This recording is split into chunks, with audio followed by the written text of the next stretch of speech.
Good, welcome back to my vlog. Ka-vlog, welcome to Kakudgud.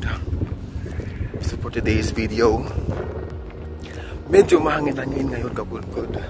Time check is 10 o'clock. So ang aking kabayan ay nanghingi po siya ng tulong sa akin na maipix ang kanyang problema. Nilalapitan ako ng mga kabayan nating gusto ng advice at gustong magpatulong at wala namang bayad yung walang bayad ang tulong na aking ibibigay. Dahil yun naman ay ating kabayan, di ba Kakudgud? So maganda ang tumulong at bukas sa iyong kalooban.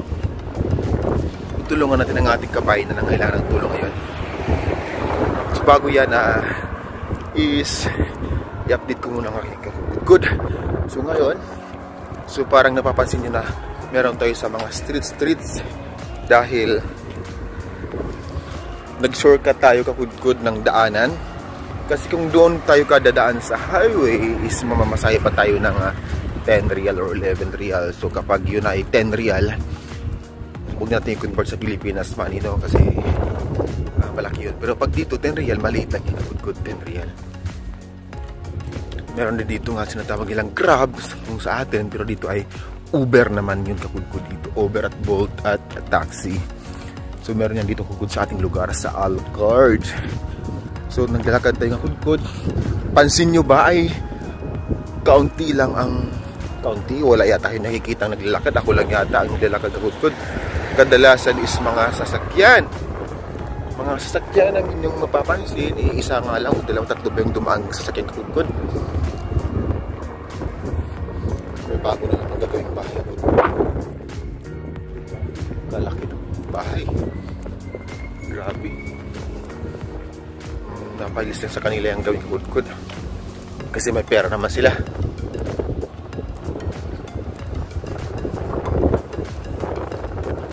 Kaunti lang ang dumadang sa dahil nasa shortcut na tayo Kakudgud dumaan. At kung shortcut mapabilis ang ating pagpunta. Buti na lang nga dalang aking mahiwagang eyeglasses pantakip sa mata dahil medyo may kalabo at malakas ang hangin. Ito na yung tatawag nilang winter. Malayo-layo na ang ating ilakad ng ilakbay. Ito ang harap. So malayo pa ang ating lalakbay. Kailangan ko lang bilisan dahil malayo pa ang ating lalakbay. Doon banda. So pagkaikot natin doon ay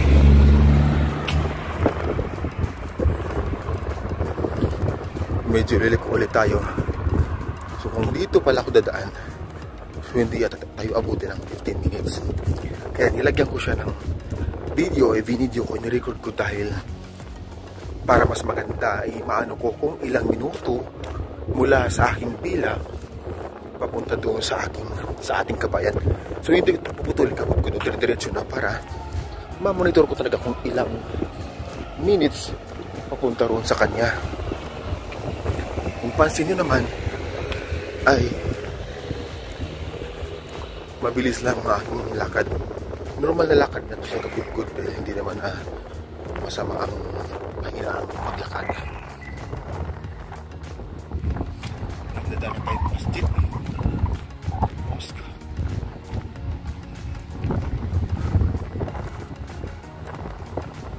Ito ang Kakudgud ay magkalas 11 ng gabi. Dito maaga pa to rito. Maaga to rito Kakudgud ganitong oras. Wala lang talagang kayong mapapansin mga tao. Dito sa kabila Kakudgud, wala rin tao.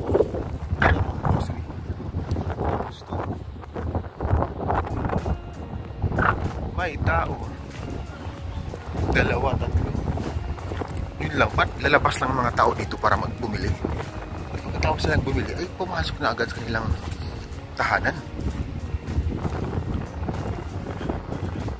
Kaya hindi talaga magiging polluted at hindi magiging masikip ang daanan dahil hindi rin mahilig maglalabas-labas ang mga tao rito.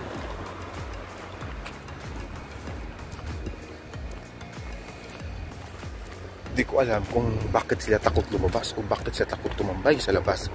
Kung pansin nyo kakudkod, kung sa Pilipinas to, ay ang mga tao ay nasa labas na kanilang bahay para mag-relax, makita ng magandang kaibigan, magkaroon ng pintuhan. Di ba ganun yung sa ating kakudkod?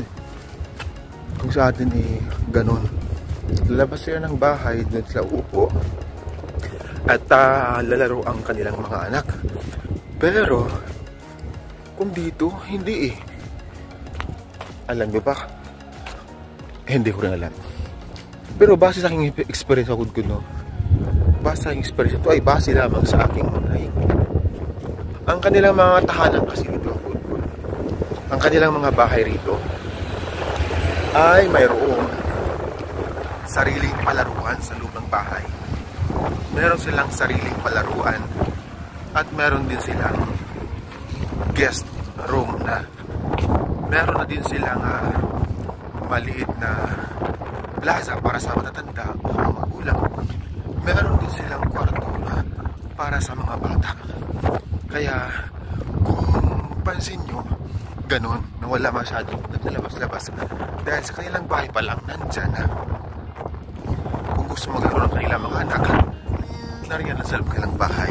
Kung gusto naman mag-usap tambay-tambay ang kanilang mga asawa o kanilang mga kamag-anak, ay meron sila kasi separate na balkon.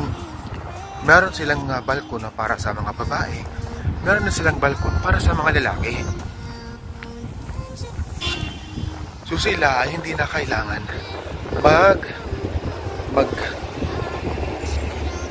maglalabas-labas o tambay sa labas. Yun ang pinagkaiba. Kumbaga, ang kanilang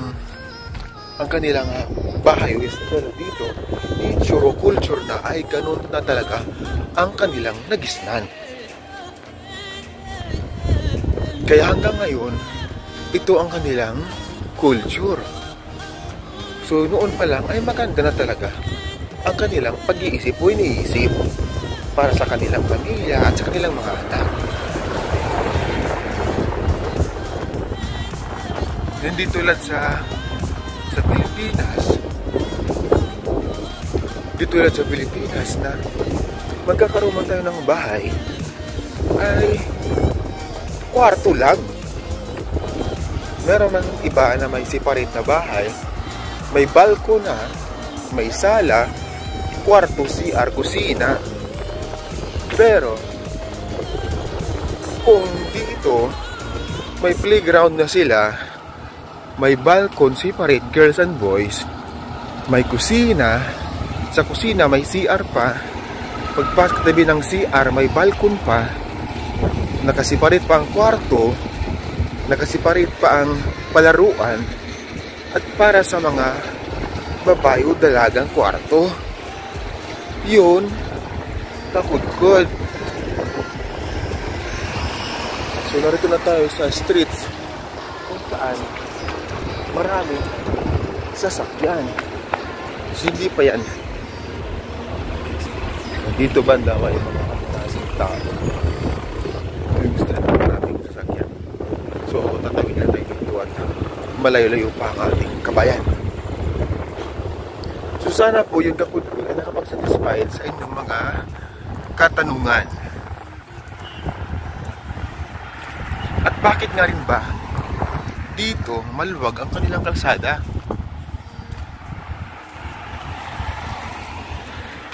Ito po ay base lang din sa aking experience sa Kudkod. Dito kasi sa Kudkod, talagang obligado nang bibili ang isang pamilya ng sasakyan. Dahil ang cultural na dito ay dalawa lang ang temperatura, malamig at mainit. Kaya kung taglamig naman, ay sobrang lamig din. Talagang nag-i-yelo din minsan ang ibang lugar.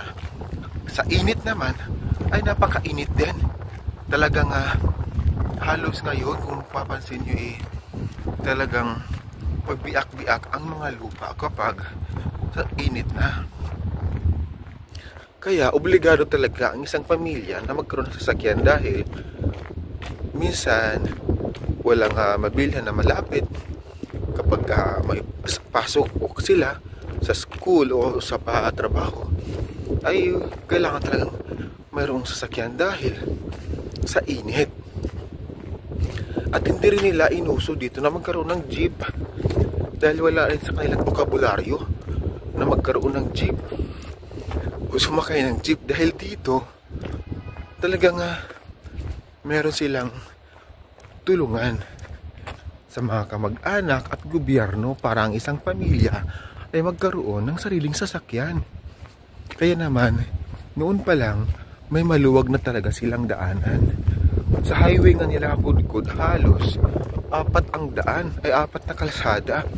May nakasiparit para sa single na sasakyan, may nakasiparit din para sa mga malalaking sasakyan.